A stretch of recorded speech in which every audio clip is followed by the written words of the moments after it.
But I think there aren't many people talking about this specific impact and the significance of it in terms of the conflict resolution. And what stands out for me, at least, are a few important aspects of that impact. Number one, being a blind spot. So attachment style is not something that people actually are quite aware of or consciously engage in. It's more of a subconscious automatic reaction to the situation that is something I call a blind spot. So I think the benefit of really learning about the attachment style is for us to be able to see those blind spots or see through them, look at them, discover them, and not be a victim of this situation and to this automaticity, but actually be able to rise to the situation and really control and manage that subconscious drive or strategy. And it's number one significance I see with attachment styles impacting the relationship. Number two, I think that the ultimate outcome of a person's attachment style kind of backfires. And what I mean by that is that it literally leads to more of misinterpretation, misunderstanding, and miscommunication that are heavily tinged, I would say, with a lot of emotionally painful experiences that are kind of false, they're not real. And what I mean by that is that we are projecting and imposing a misinterpreted type of impression onto our partner. And as a result, we end up actually offending and insulting the partner and really distancing ourselves from them. Let me give you two examples. For instance, you may see that very often, couples reporting, especially one person, that, I can't believe my partner is so cold, so uncaring. Like, I was spewing, I was talking about all these emotions and feelings and love and attention and caring I have for my partner. And after all that, what I did, like literally just kind of burning myself up in front of them, they were just so cold, aloof. They didn't even look at me. It seems like they don't even care, right?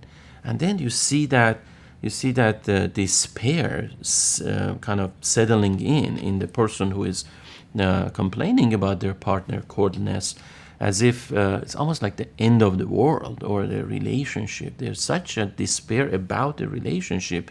They're puzzled. They're literally flabbergasted and shocked and in disbelief that this even can exist.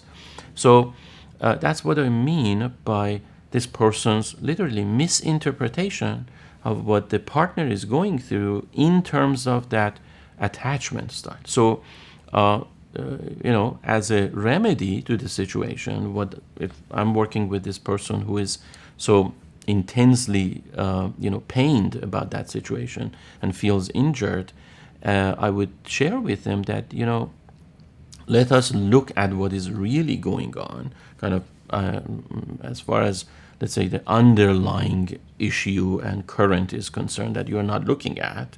And what you're looking at is really your own misconception of that underlying current issue, which is that attachment style. So, meaning that the partner that seems so cold and uncaring is actually not.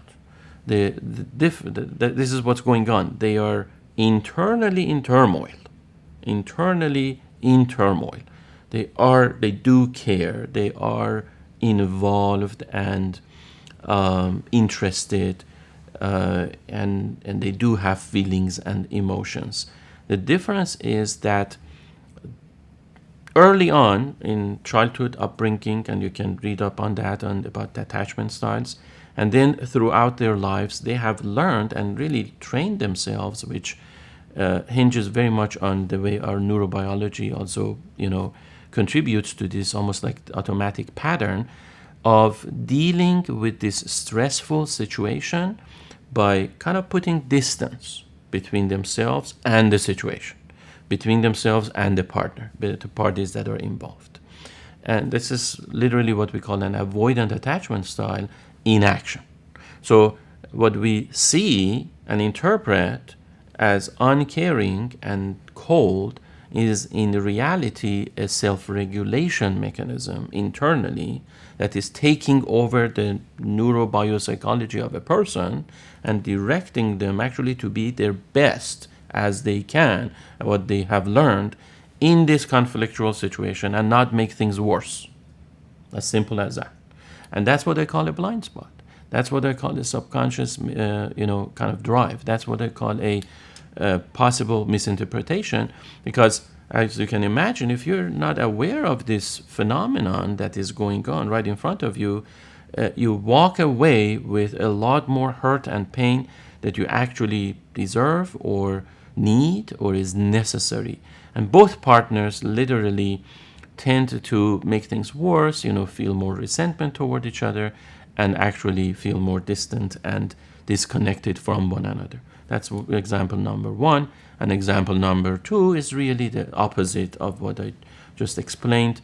The person who is so highly, intensely emotional and feels that they care and compassionate and they're expressing their need and expectation and love and sharing and everything, they actually are going through what we call an anxious or preoccupied attachment toward their partner.